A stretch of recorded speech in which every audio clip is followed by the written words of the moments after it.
Մի վարքան Տիկին Վարդանյան, Տիկին Փոստանջան, դուք ստանում եք նկատողություն։ Սա մեկ։ Խանգարելու համար նիստը։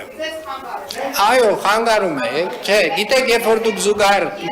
դուք զուգահեռ անընդհատ խոսում եք, երբ որ դուք անընդհատ զուգահեռ խոսում եք, Հարգելի Տիկին Փոստանջան, ես կարծում եմ գոնե որպես կին դուք պետք է հարգեք ձեր կին գործընկերներին, ես վստահ եմ, որ նվաթիկ չի Տիկին Փոստանջան, ես ձեզ Զարուհիկ չեմ անվանում, ես հասկանում եմ, որ դա մանկական կոմպլեքս է, իկերով անվանակոչել մարդկանց եւ այդպես լավ զգալ իրանց։ Հարգելի պարոն քաղաքապետ, սիրելի գործընկերներ եւ իմ ամենասիրելի երևանցիներ եւ հայ ժողովուրդ։ Ես կրկին պետքա շեղվեմ օրակարգից, բայց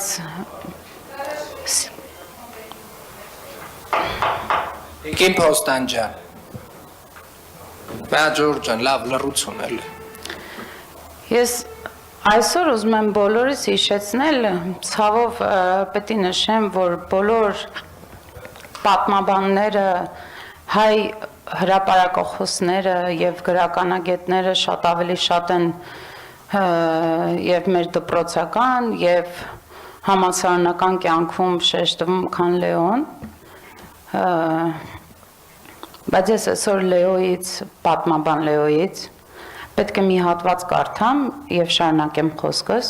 հատվածը ցիտում եմ բառացիորեն։ Խոսքը գնում է 1880-ականների մասին։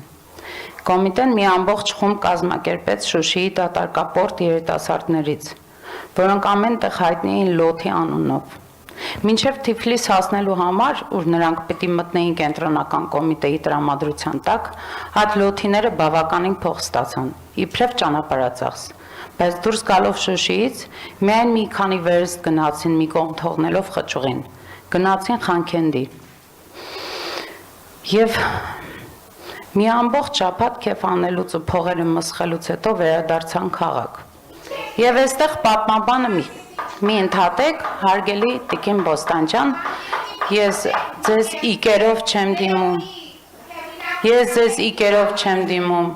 հարգարժան քաղաքացի, իմ շատ սիրելի երևանցի, կներեք Տիկին Վարդանյան, դուք խոսքից զրկվում եք, իմ շատ սիրելի երևանցի, առանց խոսքից զրկվում եք այսօրվա նիստի ընթացքում, սիրելի խնդրում եմ, հազար ներողություն Տիկին Վարդանյան, խնդրում եմ ձեզ մի ստիպեք ինձ հեռացնել ձեզ նիստերի դահլիճից, խնդրում եմ ուղղակի։